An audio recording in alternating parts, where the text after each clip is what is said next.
राजा जनक को आत्मज्ञान हुआ या नहीं, इस बात की पुष्टि करने के लिए मुनि अष्टावक्र उनसे तरह तरह से सवाल करते हैं, उन्हें तरह तरह से बताने की कोशिश करते हैं कि क्या तुम्हें वास्तव में आत्मज्ञान हुआ है या केवल तुम भ्रम में हो। वे कहते हैं, चेष्टमानम शरीरम स्वम पश्यन्ति अन्य शरीरवत संस्तवे चापि निंदायाम कथम क्षुभ्येन महाशयः। जो अपने चेष्टारत शरीर को दूसरे के शरीर की भांति देखता है, वह महापुरुष स्तुति और निंदा में भी कैसे क्षोभ को प्राप्त होता है। इस सूत्र में अष्टावक्र कहते हैं कि आत्मज्ञान के बाद यह शरीर आत्मा से भिन्न ज्ञात होने लगता है। ज्ञानी फिर आत्मा को ही अपना स्वरूप मानता है, शरीर को नहीं। ज्ञान के बाद भी उसका शरीर तो चेष्टारत रहता ही है। शरीर के चेष्टारत रहने से उसे स्तुति और निंदा भी प्राप्त होती है, किंतु ज्ञानी अपने को इस शरीर से भिन्न मानता है, जिससे वह उस स्तुति और निंदा से क्षोभ को प्राप्त नहीं होता। क्षोभ तब प्राप्त होता है जब वह इस स्तुति और निंदा को अपनी स्तुति और निंदा समझता है। ज्ञानी इन्हें इस प्रकार देखता है जैसे यह निंदा और स्तुति किसी और की जा रही हो। यदि ज्ञानी को भी ऐसा क्षोभ होता है तो इसका अर्थ है अभी ज्ञान हुआ नहीं है। अष्टावक्र आगे कहते हैं, माया मात्रम मिदम विश्वम पश्यन् विगत कौतुकः अपि सन्निहिते मृत्यौ कथम त्रस्यति धीर धीहि। जो इस विश्व को माया मात्र देखता है और जो आश्चर्य को पार कर गया है, वह धीर पुरुष मृत्यु के आने पर भी क्यों भयभीत होता है। अष्टावक्र जनक से यह भी जानना चाहते हैं कि वह मृत्यु से भयभीत तो नहीं है। वे कहते हैं कि अज्ञानी के लिए तो संसार ही सत्य है। वह इसी में रहता है, खाता है, पीता है, हंसता है, खेलता है और बड़ा होता है, अपना विकास करता है। संसार के राग, द्वेष, प्रेम, घृणा सबसे प्रभावित होता है। वह संसार को ही भोग का साधन तथा उन्नति का मार्ग मानता है। कई तो संसार को ही स्वर्ग कहते हैं, किंतु आत्मज्ञानी को जब वास्तविकता का ज्ञान हो जाता है तो वह संसार को माया, भ्रम देखने लगता है, क्योंकि उसे इससे भी बहुमूल्य मिल गया है। अज्ञानी को इन विचित्रताओं से भरे संसार को देखकर आश्चर्य भी होता है, किंतु ज्ञानी को वास्तविकता का ज्ञान हो जाने से वह इस आश्चर्य को भी पार कर जाता है। संसारी तो मृत्यु से भयभीत होता ही है कि न जाने इसके बाद कौन सी योनि मिलेगी, स्वर्ग नरक में क्या सुख दुख होंगे। सबसे बड़ी उसकी जीने की व भोगने की वासना की मृत्यु हो रही है, एवं वह अनजाने पथ पर जा रहा है। इससे भय लगता है। मरते सभी हैं, यह जानते हुए भी मरना कोई नहीं चाहता। ऐसे सभी अज्ञानी तो मृत्यु से भयभीत हैं, किंतु अष्टावक्र जनक से पूछते हैं कि क्या ज्ञानी होकर जब तूने संसार को माया की भांति जाना ही नहीं, देख लिया है, तो भी मृत्यु से भयभीत होता है? क्योंकि ज्ञानी मृत्यु से भयभीत नहीं होते। वे उत्सव की भांति उसका स्वागत करते हैं। शरीर के प्रति आसक्ति रखने वालों को ही मृत्यु का भय अधिक लगता है। अष्टावक्र आगे कहते हैं, निस्पृहम मानसम यस्य नैराश्येपि महात्मनः तस्य आत्मज्ञान तृप्तस्य तुलना के न जायते। जिस महात्मा का मन नैराश्य में, मोक्ष में भी स्पृहा नहीं रखता, उस आत्मज्ञान से तृप्त पुरुष की तुलना किससे की जाए। अष्टावक्र जनक से ऊंचे स्तर का प्रश्न करते हैं कि संसारी तो मृत्यु से भयभीत होता ही है, किंतु ज्ञानी को तो भयभीत नहीं होना चाहिए। भय इच्छा और वासना के छूटने से होता है, अन्यथा कोई भय नहीं है। वे कहते हैं कि ज्ञानी संसार की तो क्या, मोक्ष की भी इच्छा नहीं करता। यदि उसने मोक्ष की भी इच्छा की तो वह भी उसकी वासना ही है, एवं जहां वासना है वहां मोक्ष नहीं है। जो बिना किसी प्रकार की इच्छा करते हुए केवल आत्मज्ञान से तृप्त है, केवल आत्मानंद का ही अनुभव कर रहा है, वह मुक्ति ही है, मुक्ति से भी बढ़कर है। ऐसे व्यक्ति की तुलना किसी से भी नहीं हो सकती। अष्टावक्र जनक से यह जानना चाहते हैं कि इसकी मोक्ष में स्पृहा तो नहीं है कहीं। वे आगे कहते हैं, स्वभावादेव जानानो दृश्यमेतन्न किंचन इदम ग्राह्यम इदम त्याज्यम स किम पश्यति धीरधीहि। जो जानता है कि यह दृश्य स्वभाव से ही कुछ नहीं है, वह धीर बुद्धि कैसे देख सकता है कि यह ग्रहण करने योग्य है और यह त्यागने योग्य है। अज्ञानी को आत्मा का ज्ञान नहीं होने से वह संसार को ही सब कुछ देखता है, किंतु जिसे आत्मा का ज्ञान हो गया है उस ज्ञानी व आत्मा की ही संपूर्ण सत्ता ज्ञात होने लगती है। वह संसार को अनित्य, मायाजाल, भ्रम समझने लगता है। उसे आत्मा ही नित्य एवं सत्य प्रतीत होती है। फिर वह इस अनित्य जगत से क्या प्राप्त करने की इच्छा रखता है। जिसे महान मिल गया, विराट मिल गया, वह क्षुद्र की क्यों अपेक्षा करेगा।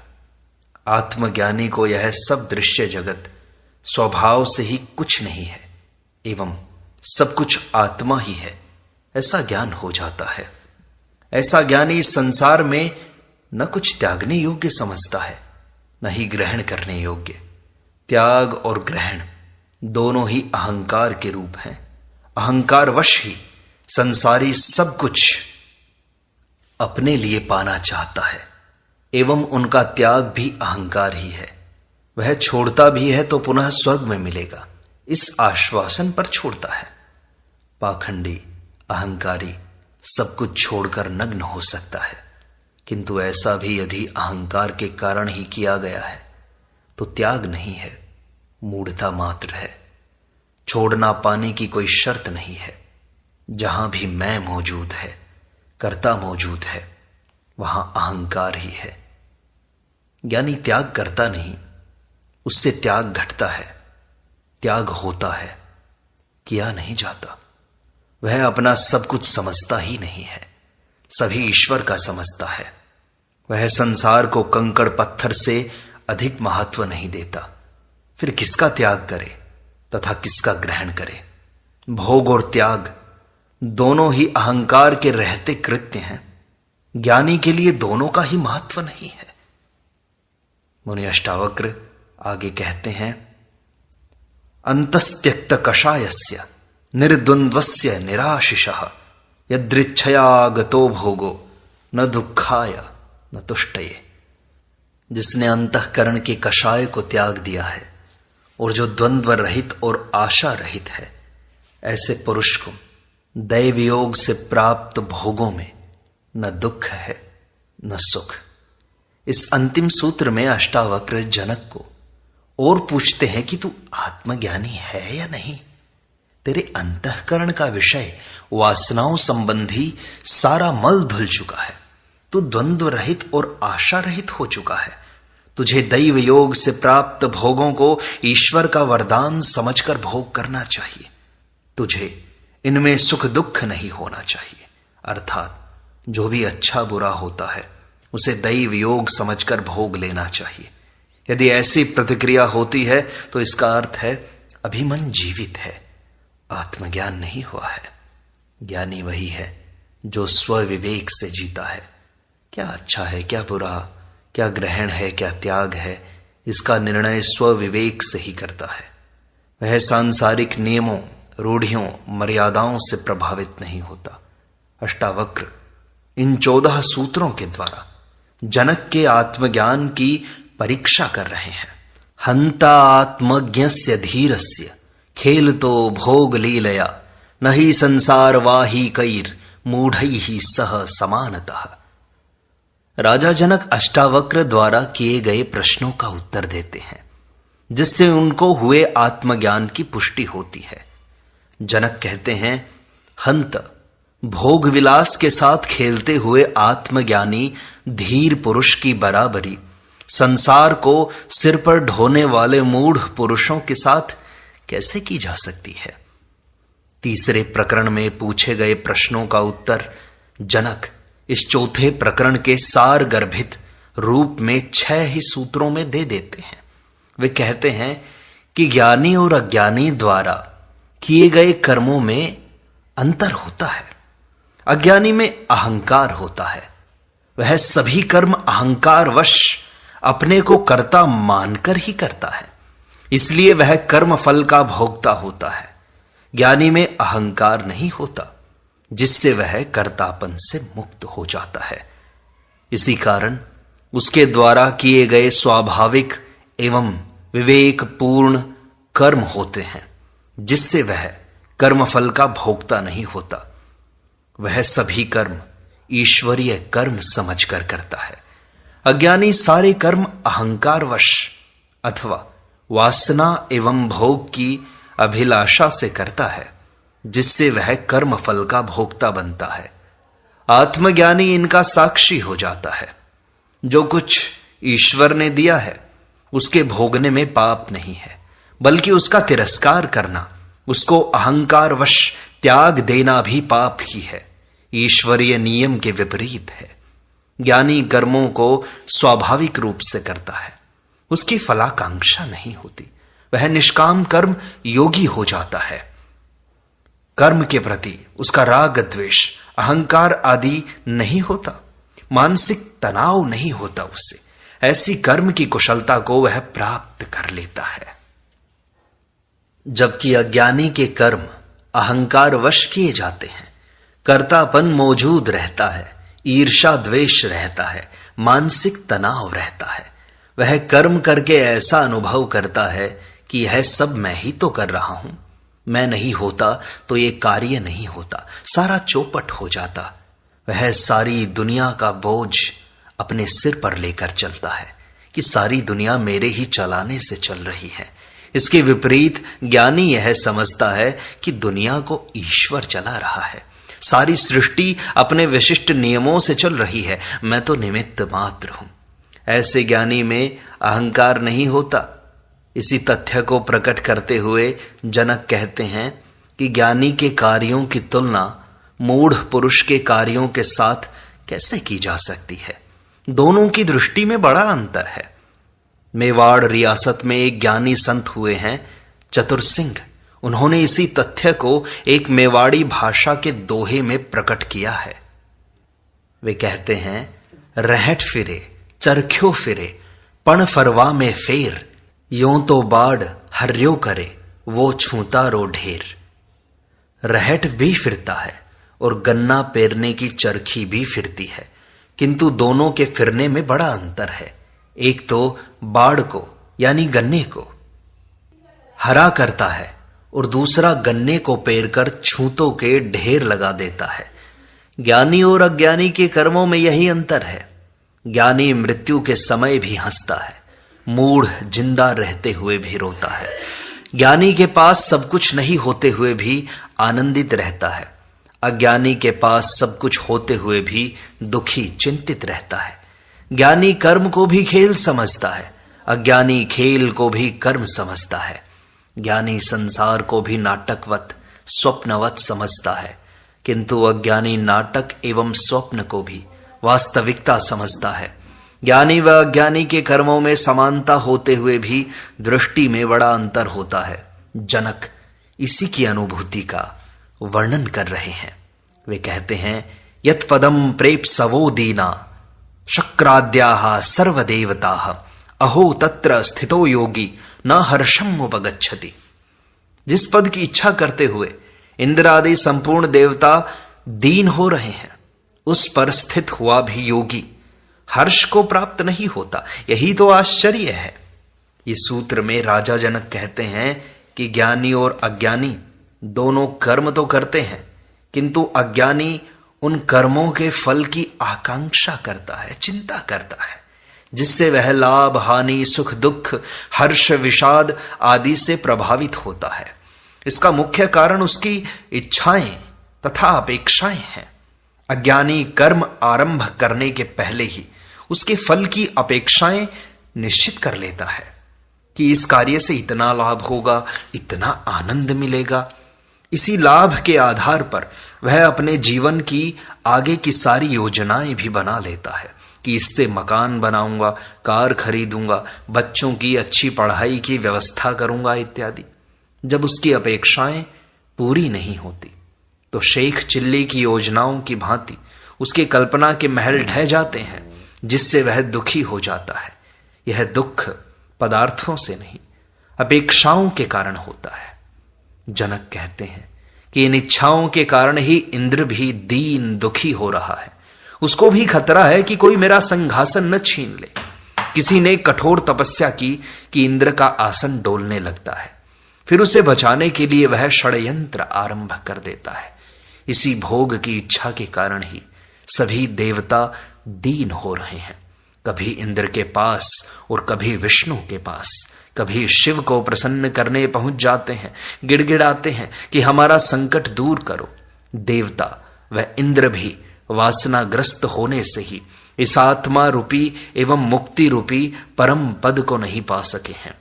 वे इसको पाने की इच्छा के कारण बड़े दीन हो रहे हैं, किंतु जो योगी ऐसे महत्वपूर्ण पद को पाकर भी हर्ष को प्राप्त नहीं होता है, यही आश्चर्य है। यानी मैं उस पद को प्राप्त करके भी हर्षित नहीं हूं, क्योंकि द्वंद्व से ही पार हो गया हूं। द्वंद्वातीत स्थिति ही मुक्ति है। मैं अब प्राप्त और अप्राप्त में समभाव से स्थित हूं। मैं नित्य एवं शाश्वत आत्म पद पर स्थित हूं। दीन वह नहीं है जिसके पास कुछ नहीं है, बल्कि वह है जो निरंतर अधिक की इच्छा करता है। इच्छाएं मात्र दीनता का कारण है। जनक आगे कहते हैं, तद्ज्ञस्य पुण्य पापाभ्याम स्पर्शो हि अंतर न जायते, न ही आकाशस्य धूमेन दृश्यमानापि संगति। उस पद को जानने वाले के अंतःकरण का स्पर्श वैसे ही पुण्य और पाप के साथ नहीं होता, जैसे आकाश का संबंध भासता हुआ भी धुएं के साथ नहीं होता। अंतःकरण का दोहरा कार्य है। जब यह शरीर, मन, बुद्धि, इंद्रियों के साथ होकर इच्छाओं एवं वासनाओं से ग्रस्त होता है तो यह पुण्य पाप का भागी होता है, किंतु यह शुद्ध होने पर आत्मा का अनुभव करता है। तब यह विकार रहित होने से पाप पुण्य का भागी नहीं होता। ये पाप पुण्य के भाव उसका स्पर्श भी नहीं कर पाते। पाप पुण्य एक धारणा मात्र है। यह कृत्य में नहीं, भावना में है। यह शरीर कृत नहीं, मानसिक है, जिसका प्रभाव अहंकार के कारण होता है। जब चित्त वृत्ति अहंकार रहित हो जाती है तब अंतःकरण शुद्ध हो जाता है। आत्मज्ञानी का अहंकार खो जाता है, कर्तापन ही खो जाता है। फिर पाप पुण्य का प्रभाव किस पर हो सकता है? कर्तापन ही पाप पुण्य का कारण है। इसलिए जनक कहते हैं कि उस आत्मपद को जानने वाले के अंतःकरण का स्पर्श अब ये पाप पुण्य नहीं कर सकते। जैसे आकाश का धुएं के साथ कोई संबंध नहीं होता। आकाश धुएं से अस्पर्शित ही रहता है। यद्यपि दिखाई ऐसा देता है कि इस धुएं से सारा आकाश गंदा हो गया है। ऐसे ही लोग चाहे यह समझें कि ज्ञानी भी संसारी जैसे ही कार्य कर रहा है, अतः वह ज्ञानी नहीं है, भोगी है, पाखंड कर रखा है। दुनिया को धोखा देने के लिए ज्ञानी बन बैठा है। उसने कपड़े छोड़े नहीं, महल छोड़े नहीं, सभी राग रंग वैसा ही है, सब खाता पीता है, अतः यह ज्ञानी हो ही नहीं सकता। ज्ञानी कैसा होता है, इसकी परिभाषा भी जब अज्ञानी करने लगते हैं तो अपनी मूढ़ता उस पर थोप देते हैं कि ज्ञानी तो नंगा रहता है, खाता पीता नहीं है, उपवास करता है, चेहरा लटका हुआ रहता है, जैसे एनीमिया हो गया हो, जैसे कृशकाय हो गया हो, जिसकी बोलने की शक्ति न हो, आंखों में तेज न हो, जो मरे हुए जैसा जीता हो, वह ज्ञानी होता है। यदि किसी बंदर को परमात्मा की आकृति बनाने को कहा जाए तो वह उसकी आकृति बंदर जैसी ही बनाएगा, वह मनुष्य जैसी क्यों बनाएगा? जनक को ज्ञान प्राप्त हुआ, इसलिए वे इसकी सही व्याख्या दे पा रहे हैं। इस कारण को भी अष्टावक्र जैसा ज्ञानी गुरु ही समझ सकता है।